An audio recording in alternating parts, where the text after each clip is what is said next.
Welcome to my podcast, where we are going to talk about a lifestyle with dogs and throw in a few life lessons along the way. Whether you're a hound hunter, bird dog enthusiast, running setters, pointers, retrievers, or a flat-out running dog junkie, this podcast is for you. I am your host, Heath Hyatt, a certified law enforcement canine trainer with over 3 decades of personal and professional training and handling experience. It's time for me to pay it forward. So grab your leads, lace up those boots, and come and join me on this lifelong process of teaching, training, and learning.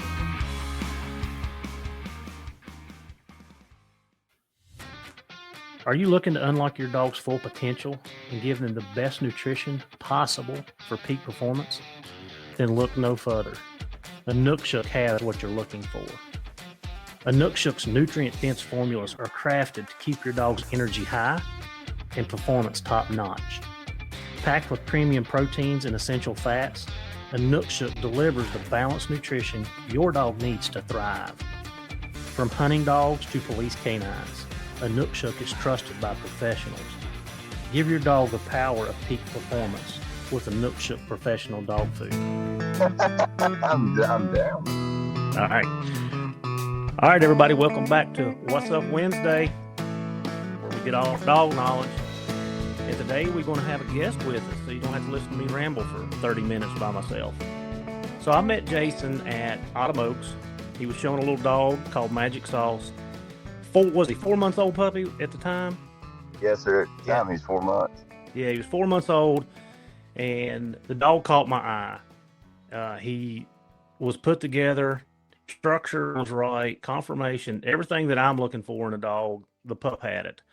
So I know as he matures and he starts to gain that muscle tone and he starts to get rid of some of that puppy flap that he has, he's going to end up being a really, really, really nice dog. In fact, I can say that I've seen the dog since, and I'm telling you guys, y'all better watch out. The next couple of years, you better watch out, because he's gonna be one that catches eyes. But today we're with Jason Hunter, and he's from northern Florida. As he puts it, we in Gator country. That's right. Jason, I hunted Winter Classic when they had it in Albany, Georgia. Oh, and that was the good days. Yeah, we ended up. I drew out, and I drew out with 3-time Albert, the black and tan. I was a little brandy female, and we drove south, and we were right on that Florida-Georgia line, and we pulled up on this plantation. We drove down these old clay dirt roads, and we hit these little low-water bridges. And I know people's heard me say it before, but the guide pulled up. We pulled up right on the edge of one of these low-water bridges. He said, "Turn them down that point right there." So we turned them down that point, and I mean, the dogs don't get out of sight.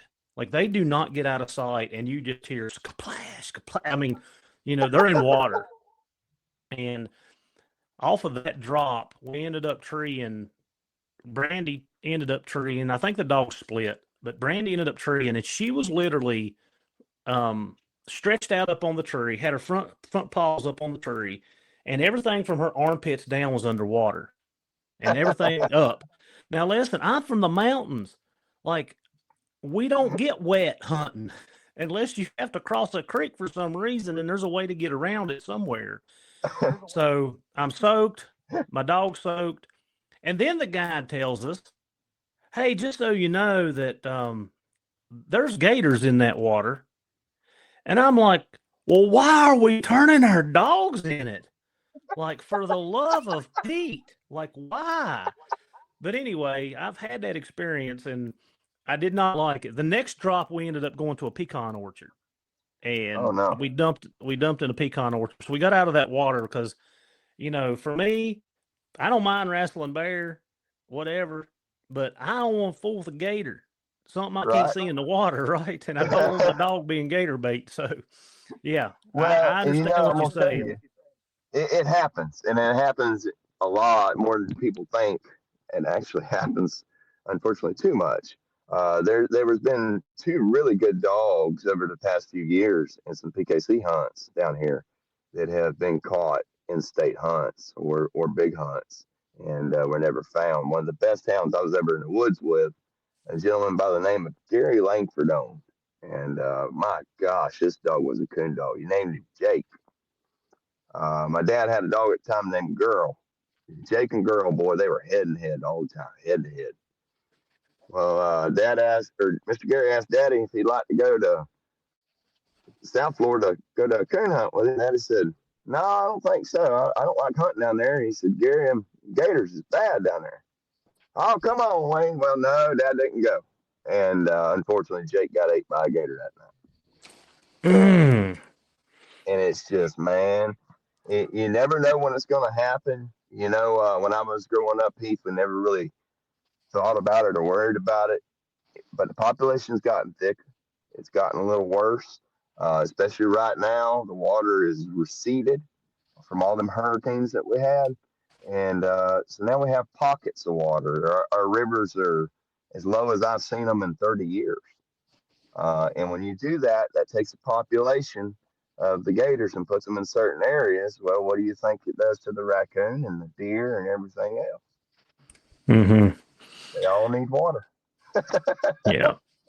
You know, I think something that, you know, and I was thinking about this weekend, and I don't want to go too in depth of it because it's a future podcast, but I was down on the coast this weekend, and I got one of my little gyps. When I say tore up, I want to use that term a little loosely. Like on the outside, it didn't look that bad, but the way she acted, a lot of the swelling that come on internally really worried me. So as soon as I got her home, I took her to the vet. And I'm telling myself that on that 5-hour drive home, I mean, I've told myself this before, but I think it's something we have to remind ourselves of is, you know, every time you turn a hound loose, you never know if you're getting that dog back. Whew. Like, you know, you talk about gators, you know, we hunt bear, which is not, it's a predator. Right. You know, I think about all my friends out west. Casey and I had this conversation last week about the wolves. You know, he's hunting in a wolf area, and he said, you know, Heath, I used to skip over bear tracks. I wouldn't hunt an area because of the wolves. And he said, you know, I went from catching a lot of bear to catching 2 or 3 a year because I was so scared. And he said, now I'm still careful on what I do and where I do it, but I hunt. Right. So, you know, it's something we think about. And an old timer told me that. He's like, you know, when you turn a dog loose, you don't know if you're getting it back. And I worry more about roads than I do I think the it's game. overlooked, Heath. Yeah. I think road hunting is very overlooked. It's something down here in Florida. I mean, you would hardly ever go to hunt around here and worry about a road. And then we go to north and you get around places in Georgia or some bigger hunts where the you know, it was a little thinner hunting, but it was more patch hunting. Mm-hmm. Buddy, them dogs are getting running over left and right. They're getting run over, and we're not used to that. Mm-hmm. Yeah. Roads and scare me. Yeah, and I do think your dogs. I mean, speaking of road hunting, I mean, anyone that does it, nothing against it. That's your thing. Good for you. It's just not how I do things. But in my opinion, I'm sure a dog does get a little smarter to a road, just like a deer or anything else does. But you're just increasing your chances. Yeah. Yeah. We hunt. You know, one of the areas that I bear hunt, we are at least 20 air miles. And when I say air miles, you know, that's a straight shot. That's not counting the ups and the downs and the hollows and the twists and the turn, the dog legs and the mountain. And last year, the very first day, we were on the major interstate 77, like making sure our dogs didn't get there. And like I said, that's 20 air miles. It's probably 25 or 30 miles they're running. Like it's not that. So, you know, we hunt as far away as we can, but there's always that chance. And like I said, you talk about the gators, and you know, I'm gonna tell you, it worried me that time when we were down there. When we hit that water and I was going out in, and he's like, "Oh yeah, just so you know, there's gators here." Like it was kind of a shock to me. But I think it's something that we, you know, as hunters and hound hunters, we have to be aware of. Every time you turn that dog loose, and I don't care if it's coon hunting, bear hunting, coyote hunting, deer hunting, rabbit hunting. Like there is Hog a hunting. chance. That's right.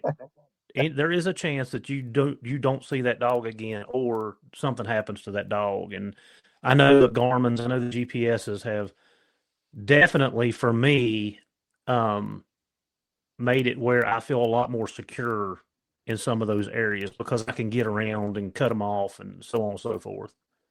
I agree. I agree, and it's also made your dogs made it. I guess it's made it easier in ways to train dogs too, if that makes sense. Hmm. Yeah, If my dog I know is headed to a bad area, I can just mhm. just give him one little tone, spin him back around, bring him back to the woods. Yeah, we had a big debate over that, over being able to control our dogs and keep them on. For us in Virginia, that we have an issue with the property right, the owner, tongue tied there, with the the owners of property like wanting us to keep our dogs off their property. And Hmm. me being a trainer, like if it's an emergency, like what you said, if my dog's going towards a major highway, I'm gonna risk that. I'm gonna do what I need to do to try to get that dog stopped if it's a blatant emergency. Like I don't Right. want my dog run over. But at the same time, as a training, you start correcting or toning, and I can give you some examples with me lately.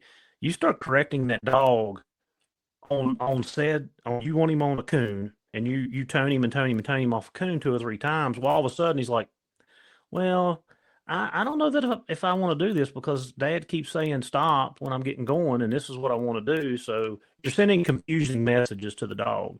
I'm not going to say that you're diminishing drive, but you are definitely causing confusion in what the dog's supposed to be doing. And I won't get into a lot of that, but yeah, I But I understand. do think you can also create a silent dog like Oh yeah. Oh yeah. Yeah. that. Yeah. Yeah. A lot of people wonder where these silent dogs come from. It's not just because they were silent dogs. It's really because of all these collars. Hmm. That's right. Dogs are smart. I mean, they're very smart. Ooh, very Yeah. smart. Very Well, smart.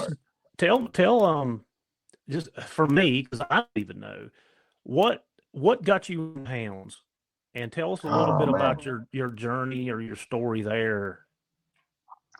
We moved back from Texas to Florida, and my daddy, he got back into raccoon hunting. Done it pretty much his whole life, and so when he got back into it, of course, Mom and I followed suit. And Mama started showing dogs, and I was hunting dogs with Daddy, and I always have, and still do. And at the time, my mom started picking up a few show dogs, and they weren't show dogs; they were just dogs that Daddy hunted, and they were pretty hounds. And Mama got into showing side of things, and Daddy and I competition hunted for pretty much my whole upbringing. I hunted with Daddy, and I helped Mama on the side. And then I guess I was about 16, 17 years old. Mama met a gentleman that had two dogs, and one of them was Beechwood Ann. And All American Joe and Beechwood Ann is the two dogs that pretty much started it all for my mom and I. And when I say started it all, I mean her breeding program. And she's going on 30 years with that now. And so I just went from showing dad's hunting dogs to showing mom's show dogs. And at the time, they weren't great, but they were better than average. And nobody down here. We had Johnny Brinkley, and then every now and Mhm. again you got to see like a Lee Kearns or something at a big event. And so anytime I got to see some of those bigger people, images or names at these events, I would run up and speak to them and try to pick their brain. Lee Kearns is, I think, probably the most legendary handler in the sport, and probably one of the most beautiful minds in the sport as far as knowing a hound that I think the sport has ever seen. And I'm actually, I hope he hears that because that's what I think of Mr. Lee Kearns. I mean, it there's standards, and I'm going to kind of touch on this briefly. There's standards for a reason, folks. And my mom has always tried to breed her hounds to a standard. And it's breeding, it's how you maintain, it's how you handle. Um, Even when I won under you, Heath, my hound made a boo boo when I was tracking, and you said something to me, and I said, "Oh, I didn't know that." And even at folks at 41 years old, I don't know at all. I'm man enough to come right back. And Heath, what did I say? Thank you for telling me. Yeah. Absolutely. And that's what you got to do in order to be successful, in my opinion. Yeah. And confirmation, and I want to hit on this a little bit because I think where I'm in the big game world, that's kind of what my world revolves around. I do judge several shows throughout the year. Autumn Oaks was the biggest one I've done, and I was honored to be able to do that in that capacity. I did Walker Days this year. I do several local shows around here, but like confirmation is important to me, and I think Alan had hit on it during his introduction. Like for me, it's important because I've got to have dogs that can cover 5, 2, 3, 5, 10, and 20. We just talked about that. Chasing the game that I'd put them on, and they've got to be able to hold up day in and day out. They've got to cover some of the roughest country that I hunt in. Like I said, I can't speak for everybody else, but the country that I hunt in for me is rough, and most people don't go there. They don't hunt in it for a reason, and that dog's got to have the confirmation, the running gear to hold himself up and be able to do this. I mean, I get 30 days in December. When December starts in a couple of weeks, I get 30 days to hunt, and that's not counting, we can't hunt on Sundays, so you break that down. So 25 days, and you have weather that's going to set in and set out. You have, Christmas and holidays at the same time, so that's going to cut in. So I get 20 days to hunt, and I've got to have dogs that I can run 20 days, not run 2 or 3 days, lay them up, run 2 or 3 days, lay them up. So confirmation, I really look at that when I'm breeding my dogs, like your mom. I'm looking at it when I'm picking a dog. If I'm picking a pup or something, like I'm looking for specific things so I can say, okay, I know if this dog makes it, I'm going to have a dog that can be productive and useful for me because of its running gear or the confirmation of the dog. So, I do take a lot. I think it's very important, and I take a lot of pride in my eye. What I see for me. Like I said, we talked about it a little bit earlier before we started. Like when you're judging these shows, it's just one man or one woman's opinion, and we all have certain likes and dislikes and stuff like that. And I think for me, what made, I don't want to say this, for me, like I'm really utilizing that running gear. Yes. Yeah. I would have to really agree with you, and maybe enhance more into running gear. You better have some depth of chest, so you can have some lungs, so you can have some lungs, and plenty of heart.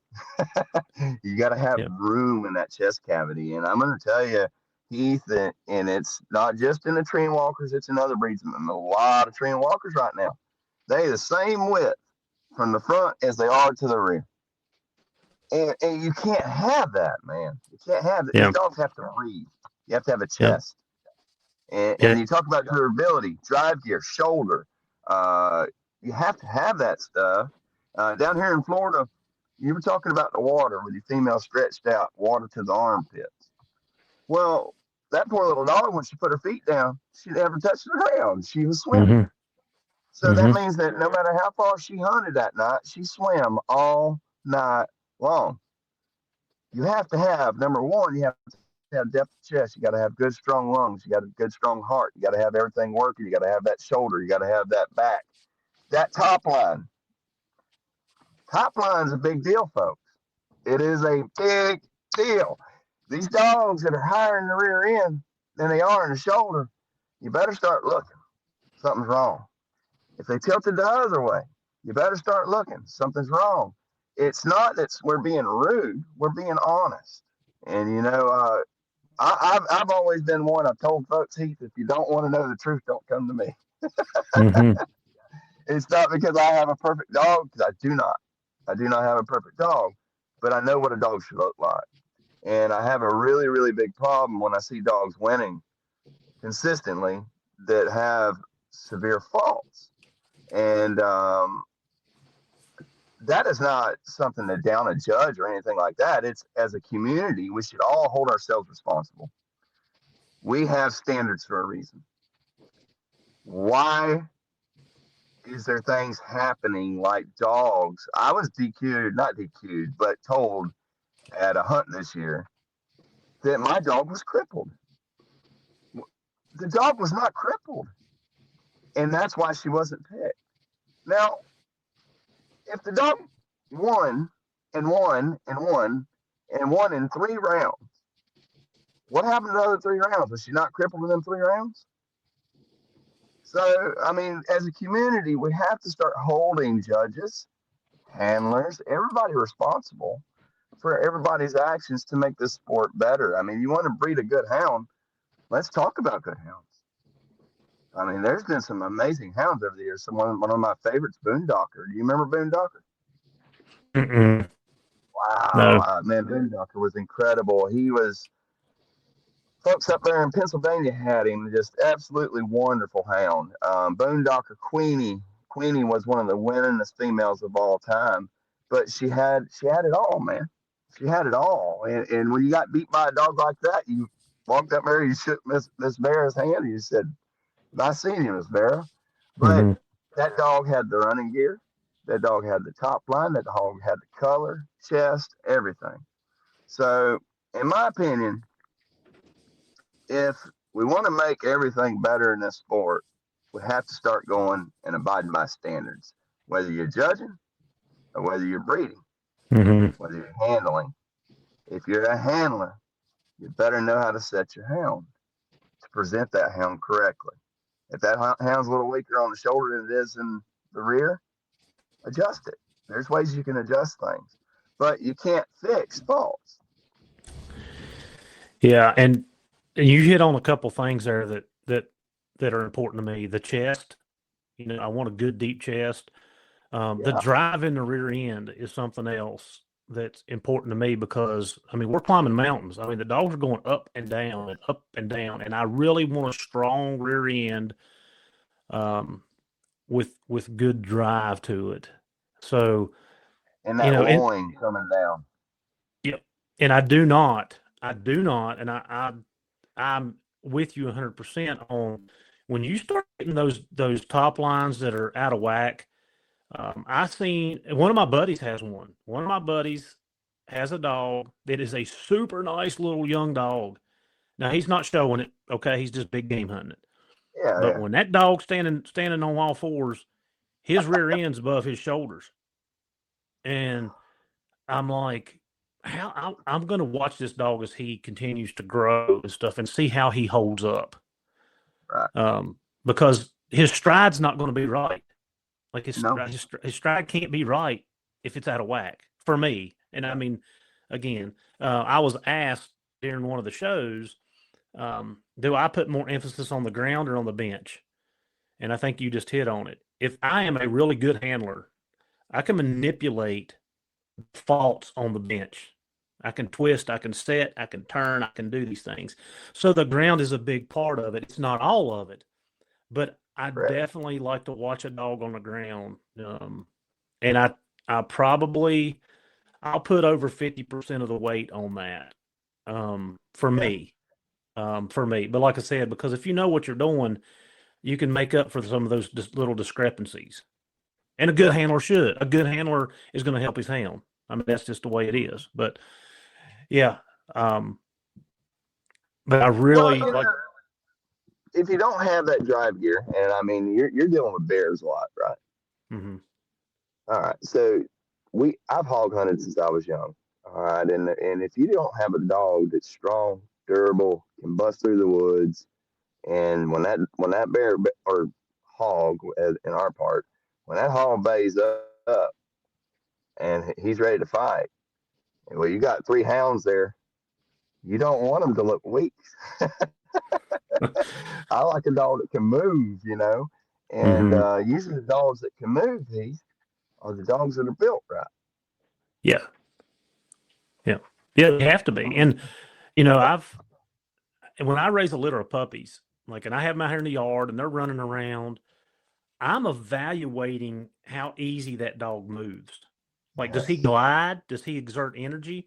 Or is that dog struggling to keep up with the other puppies? And I'll take mine out and I'll run them up the road or I'll run them through the field just so I can watch and see who's running effortlessly, who's doing that, right. because that dog I can put a lot of miles on. The dog, like you said, that's maybe a little shorter in the front end, and he's trying to make up for that. He's compensating somehow, some way through that. That dog's not going to be able to cover 20 miles day in and day out. That's right. So, That's right. you know, Well, and we talk about chest. You get these narrow chested dogs, you get wide chested dogs. All right. Well, you have a bear taking swat a dog like that. If that dog's got a good, strong, stout chest, he might take that blow a little better, I'd imagine. You have a dog run in there, sit right there, and take the same blow by a hog. A hog can deliver a shot, buddy. mm-hmm, Well, if you got a little thin, narrow walker dog, that ain't no good for us. It's the same battle wound. We don't want them destroyed. mm-hmm. I mean, they got to be durable. They got to hold up. I mean, one of my buddies, his best hound is one of my coals that didn't make it in the woods, and he hog hunts him. But he's a big, stout show dog. Just didn't make it coon hunting, and I didn't like his mouth, to be honest with you. And I gave him to a buddy of mine, and it's his best hog dog. But the dog can move, buddy. I'm talking about move, and I think he beats most dogs to the bay by a quarter mile on average. Mm, I mean, that's how fast. yeah. My mom, that line of dogs she's breeding right now, a lot of people don't know. Then AKC, they do that fast cat. I know. Are you familiar with that? Mm-mm, no. Fast cats where they go down there and they have like this little thing, contraption at the end, and the dogs run down there and hit this contraption with their feet, and the Oh, ball yes. bounces in the dog. That Yes. I thing. know exactly what you're talking about. Yep. Well, a lot of folks don't realize, but my mom has currently she sold the dog to, I think Bonnie is the lady's first name, but it's the fastest tree walker in the country. I mean, these things can run, Mm-hmm. and so it's pretty neat. I mean, he's set records, hasn't he? Yeah, he's set records. This hound has. Nice. And so, I mean, you talk about movement and speed and everything. Well, there you go. When they start getting built right, that's when you know that things are coming together. Yeah. Well, like I said, it's definitely important for me for what I do. And I feel like it helps me in the judging side because I do understand through hunting for 30 plus years what it takes to to keep a hound where he needs to be and keep him in the race for multiple days. Yeah. Not just a one and done, a two and done, and so on and so forth. So I think it gives me a little bit of I think it expands my knowledge. Like you said, I don't know everything. I definitely don't have no perfect dogs, and No. I continually learn. I want to learn. I want to continue to get better. But I feel like it's helped me in the judging world, being able to see the dogs doing what I do. Yeah, because you're looking for a dog that's going to really fit that need. Hmm. Can you Yeah, do your job? I mean, you're being a really good boss man, in my opinion. yeah, yeah. That's kind of the way I look at a judge. I say a good judge is like a good boss man. You're not always going to like his opinion. His Hmm. opinion is his opinion.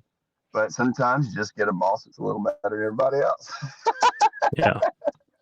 Well, you it's hard know, to, it's hard to swallow. I mean, my daughter shows horses, yeah, and a lot of times I just do not agree with the judge's opinion. But it's that right. judge's opinion for that day. Like, it's that judge, and you just chalk it up. And hey, what'd you like? What'd you not like? And if they're courteous enough to tell you, which they should, Right. you say, okay, well, that's something, you tell yourself, okay, it's something I can fix, or that's something I can't fix, and I'm just going to have to move on to the next show, and hopefully the next person, that's not their the thing they don't like or don't want to see, or however you want to put it. Well, sure, and for everybody out there, if you've never shown under Heath, I never met him before Automokes, like he spoke earlier, and I was able to ask him the question, and as soon as my pup messed up, and that was one thing I really respected about you, Heath, is you immediately addressed it. You came to me, and you didn't make a big deal about it. You just said, "Hey, you ought to try this." You weren't telling me what to do. You were being helpful, and I like that. I like that in a judge, and I like you just said, when you leave the ring, you should be able to walk up to the judge and say, "Well, what did you like or dislike about my hound?" And you shouldn't feel like that's a bad thing to do either. I mean, that's okay. Some judges may give you a little bit of a cold shoulder, but folks like Heath, no, he won't do that, folks. Yeah, no, if I'm gonna stand up there and I'm gonna critique, I mean, the hardest thing was doing those generations. Holy crap! Woo! Like, you got three How do you dogs make a choice there? it was hard. It was extremely hard, and you're sitting there and you've got all these, and most of those dogs have already accomplished as much as they can accomplish, and you're like, okay, now That's how do I right. pick them apart? Those are tough, and you gotta be able to stand by your decision and tell people if they ask. And I don't think that I only had one person ask me what I didn't like. Um, and I That's told when you know them, you've done pretty good. well, like I said, it's, a lot of it's just, you know, it's just one man's a person. And I think there's so many people they're good sportsmen. I mean, everybody was Yeah. congratulating everybody. I didn't see anybody walk out there mad. Even with the other shows, not just the one that I was Uh, doing. There was really good sportsmanship. Everybody was cheering on everybody else, and that's a good thing for the sport. and it needs to be more of it. There needs to Yeah. be more of it, and there needs to be more honesty, and that's kind of where I kind of poked the bear earlier, and I'm not trying to, like I said, I'm not trying to stir no pot, but I feel like that if a judge is making a call, us as handlers or owners and breeders, if it's a blatant call, why don't we have an appeal process? I mean, here's the thing, and here's why I ask you. If a judge makes a bad call in the woods, Mm-hmm. hear me out. I can oppose it. I can question that call. And if I'm wrong, I lose my money, right? Well, how come handlers in the show world don't have the same thing, same I don't know. opportunity? That's a good. That's a good question. And I'm only Uh, talking if something's blatant. If there's a yes. blatant foul, yes. Yeah. If Yeah. there was a dog excused for a bad bite, which has been done over the years, and that dog didn't have a bad bite, and that didn't even happen to me. This is just things I'm Mm-hmm. hearing over the years.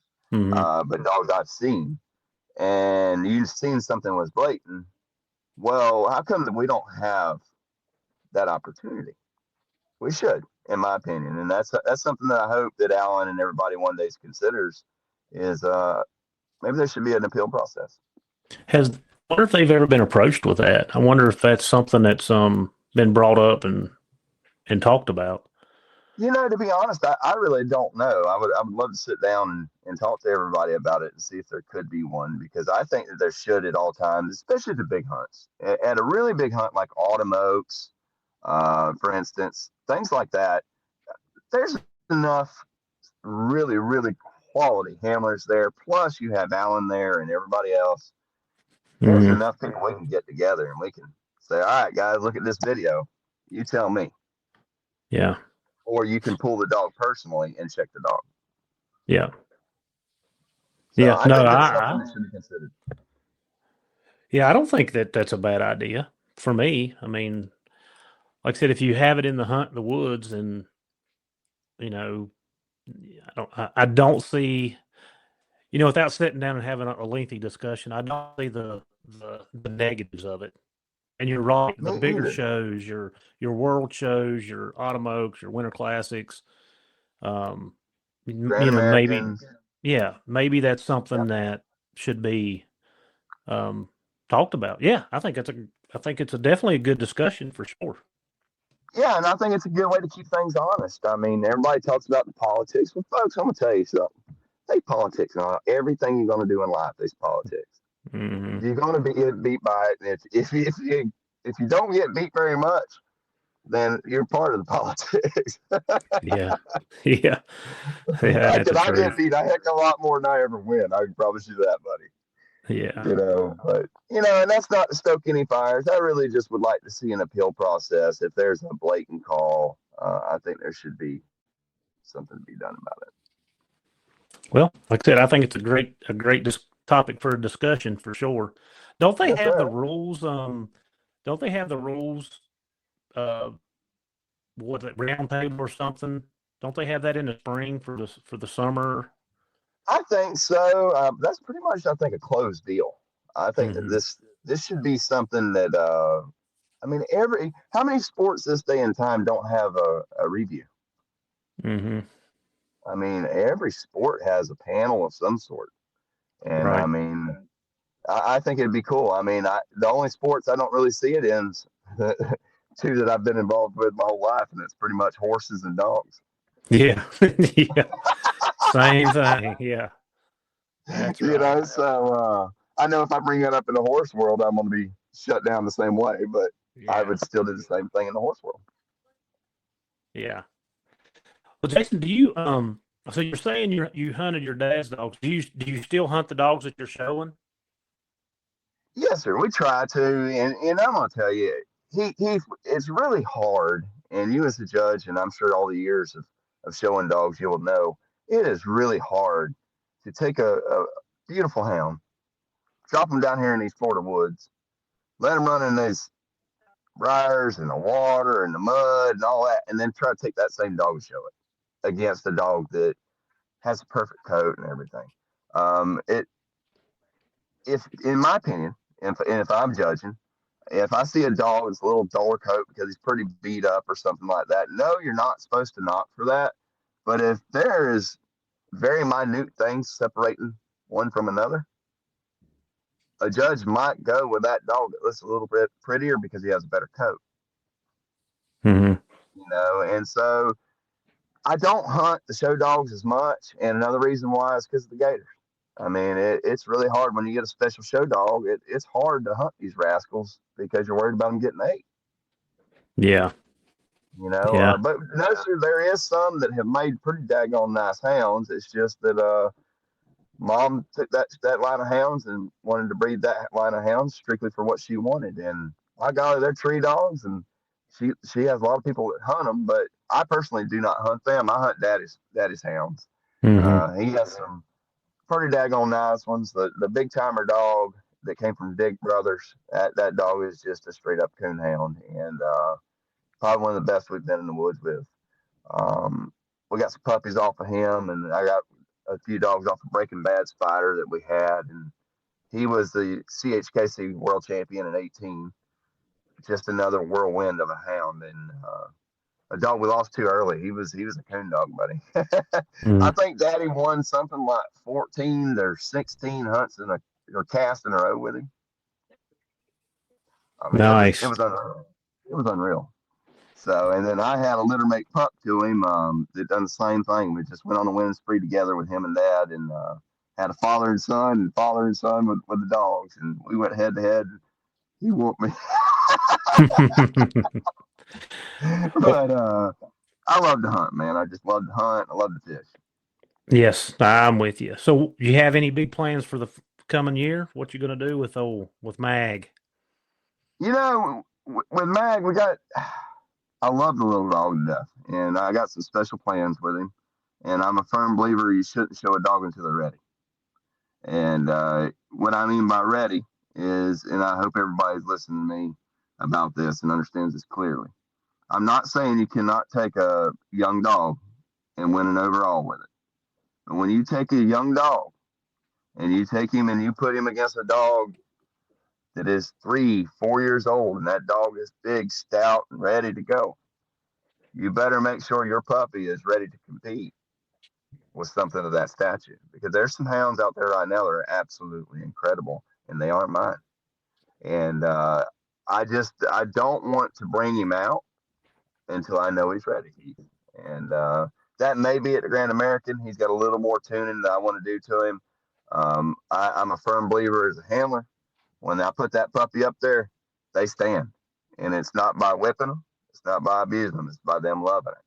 When he comes off of there, it's playtime, buddy. And he acts like a goofball, and he spins around, and he's a puppy. But when you're showing these puppies, just like when I was leading for you and I swapped sides, he hadn't done that. It messed him up. So therefore, in my opinion, he was not ready, and neither was I. So you both got to be ready. And when you get a special one, and I really honestly think he's special, I really look forward to showing him and putting him under some judges. I really do. But I don't want to do it until he's ready. Well, like I said, I feel like he's going to turn some heads. That's for sure. I feel like he's probably on the fast track. I would say. Yeah. I hope so. I just, at the end of the day, Heath, it's about making my mom proud. And she loves these hounds, and she breeds these dogs because she loves it. And I love showing these hounds because I love seeing her smile. And don't get me wrong, there's a competitor in me that likes winning too. But there's nothing like doing it with your mom. Yeah. Well, hopefully, if you bring him out Grand American, I think I'll come down for at least one day, either Friday or Saturday, and piddle around. So if you're showing him, there's gonna be some great judges there. Yeah, should be an interesting hunt. I look forward to it. How far of a drive is that for you? About 5 hours. No, it's not bad then. Yeah. It's not the same for us. Now, with your hunting up there, y'all pretty much straight up and down, aren't you? You can hunt the farmland like for coons, and like the farmlands are not horrible, but I mean, if you get back on the mountain, I mean, it's mountains. I mean, it's anywhere from 3,600 feet up to 5,200. So whoa, it's a little. It can. I mean, most of the coon hunters try to stay off the big mountain. They may hunt the hollows and stuff, and like I said, around the farms and stuff if they can coon hunting, but most of them stay away from the mountain. It makes for a long night. It can make for a long night if not. Well, I know hunting up in West Virginia, I only done a time or two, and I learned real quick 200 yards in Florida is a whole lot different than 200 yards in West Virginia. Yeah. Wow. I mean, how do you guys train your hounds consistently to not just blow out? Because, I mean, our hounds down here, I mean, you really got to cover a lot of territory at times. With your coon hounds, do you tend to try to get them to hunt closer, or do you just kind of let them do the thing? Well, let's define what we're asking. Are we talking about a competition hound or a pleasure hound? Pleasure hound, Let's talk about both. Yeah, pleasure hound, I want it to hunt with me. That way, if I want to make a loop around an old logging road and come back down into the fields or whatever, that dog, it always strikes within hearing distance, which is, for us, is once they get past that 400 yards, you're probably not hearing them. Competition-wise, like Jason, I'm so far removed from it. Like I don't know that a lot of the guys in my area are like competition. They're not going to the bigger hunts. We got a handful, but I would say those guys, they are hunting different country than what just your average pleasure hunters hunting. They're not hunting the same country, because if a dog here, if you got a straight line beeliner that, like, I turn them loose here, I snap them at my dad's house, and they go a mile and a half, they're plumb across the mountain into another territory that you don't walk to. You got to get in your truck and drive 45 minutes around. So right.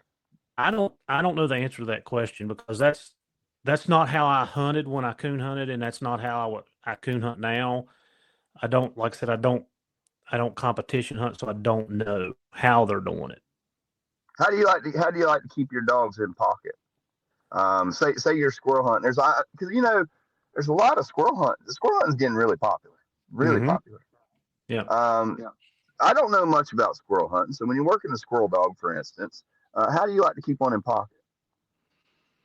Well, I don't squirrel hunt either, but I see the guys here, they road hunter dogs. They just drop them out in front of their vehicles. They'll just, just creep down the road. The dogs will kind of hunt both sides of the road. They get off and they get treed. Um, I can tell you for bear hunting, when I'm free casting my dogs, so that means for the guys that don't know that's listening, when I'm free casting, that means I'm walking and my dogs they're loose. They're free. They're free. They're free to go. I think it's the type of dogs that I'm breeding. Every once in a while, like I've got a little female Kate that she'll get out of pocket on me, but I watch her on the Garmin, and once she gets that 400, 500 yards out of pocket, I'll start toning her to come back because I know that if she continues to go and she does strike, she's on her own. There ain't no help coming. Like, I can't hear you because you're either 2 or 3 ridges over, you're over top of the mountain. So for me, it's more of a training. Like I keep my dogs within. I want to keep my dogs within that range.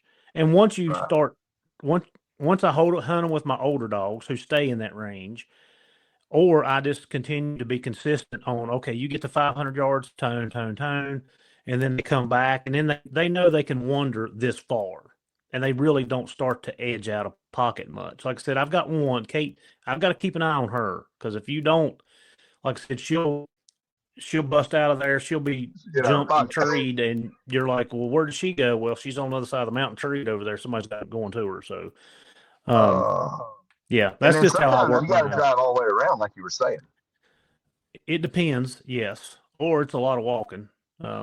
Like one of the areas that I hunt, and I mean, there's a lot of logging roads, a lot of Forest Service roads where we're at. Some areas not as many, but like one of the places I hunt, it's 8 miles from one end to the other, and there's no roads in between. Like you're walking it, you're walking. So if they get in there, you go. There's no ands, ifs, and buts.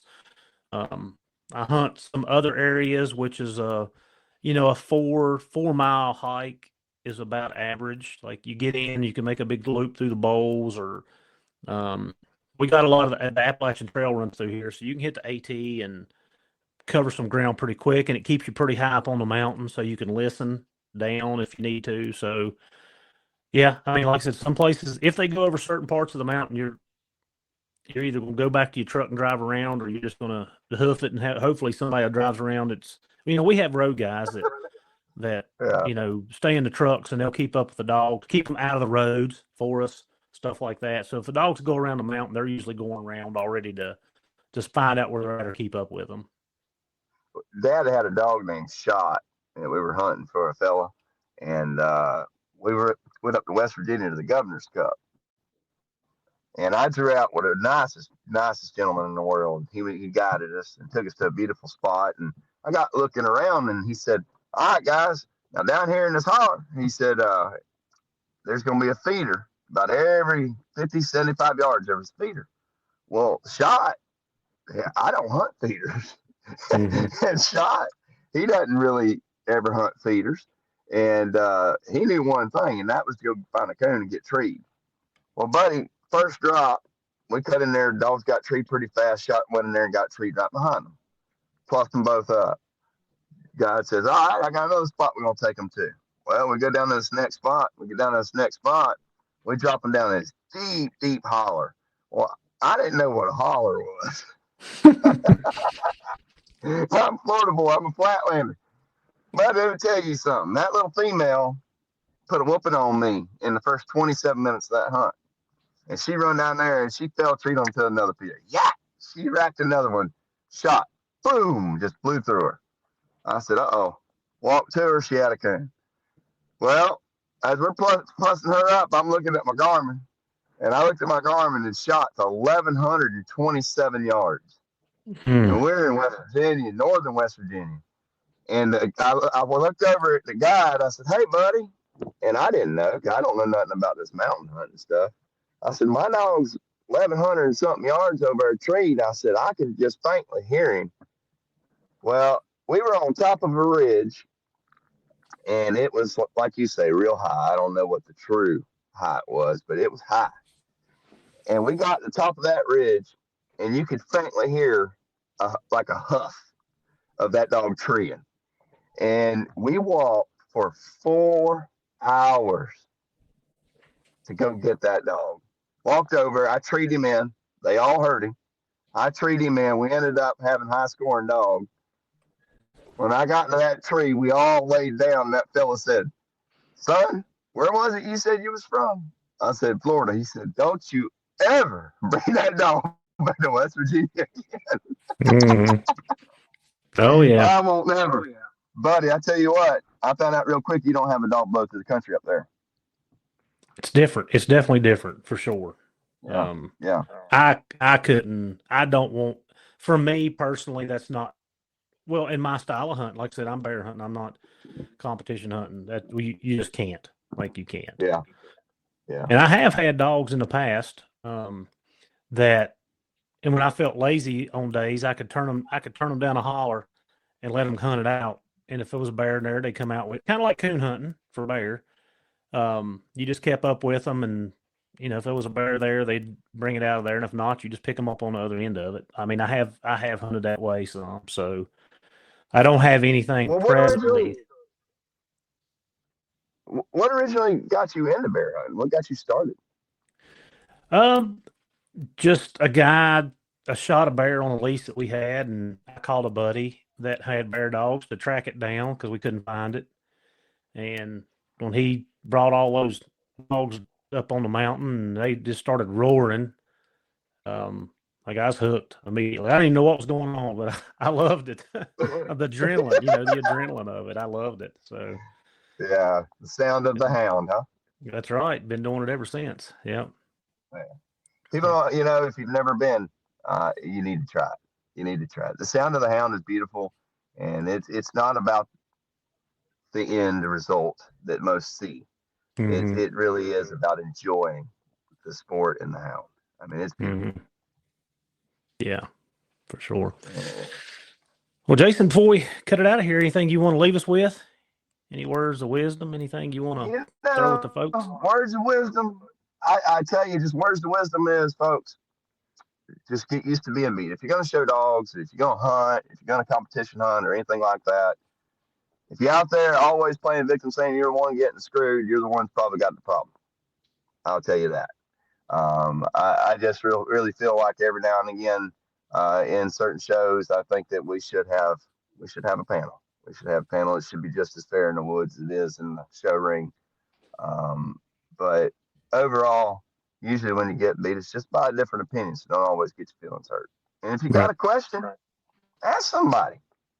Yep. Exactly. You ain't gotta be mad at somebody just because they have a different opinion. That's right. That's right. That's exactly right. The world we live in today. How about that? Man. How about that? It's just that. Yeah. How about that? It's just that simple, though. It really is just that simple. And if anyone's ever got a question or anything, or there's anything we can ever do to help, just reach out to us and we'd be happy to help. All right. And thank you for taking Mag. Yeah, man. I like the little dog. I can't say that I don't. Like I said, I love him. I love him, and it was you really made me happy when you done that. It made me felt like I was seeing what I thought I was seeing. I just wanted to see if somebody else saw it too. I'll say there'll be a lot of that in the future. I don't know how you get around it. So I hope so. Mr. Heath. And you do a great job with your podcast. You need to keep it up, and you're doing great things for our sport. All right. Well, I appreciate it. Thank you for taking your time this morning and coming on and chatting with us. Hey, man. Have a blessed day. You too. Yes, sir. Tailgate drops before the light. Coolers packed and the rig sitting right. Tracking collars charged, beeping green. Boots in the bed and the rifle's clean. Dog box rattling, engines hum. We're chasing bear till the day is done.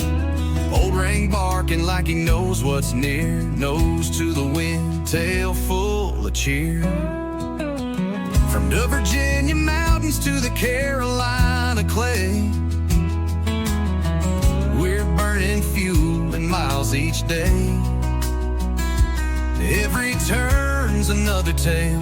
Through mountain mist and paper trails, we see the sunset red in Tennessee. Rise through the fog in old WV. North Carolina's pines echo loud with the cry of a hard-run hound. New York forest, Maine's deep snow, Vermont valleys where the black bears go. Truck keeps rolling, wheels don't care. We're chasing daylight, chasing bear. Rest stops few, the roads are long, but the fire in our hearts still burns strong. Wisconsin mornings cutting crisp and clear, Canada's wildwoods drawing near. Still got states we ain't run, but that hound dog fever won't let us quit. We see the sunset red in Tennessee. Rise through the fog in old WV.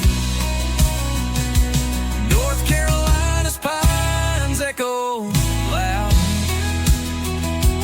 with the cry of a hard-run hound. New York frost, Maine's deep snow, Vermont valleys where the black bears go.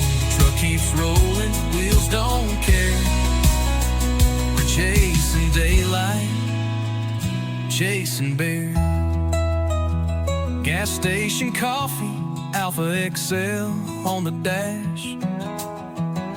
Another back road, another bear track. Friends made fast and stories told slow. Under stars where only hunters go, we see the sunrise gold in Canadian air.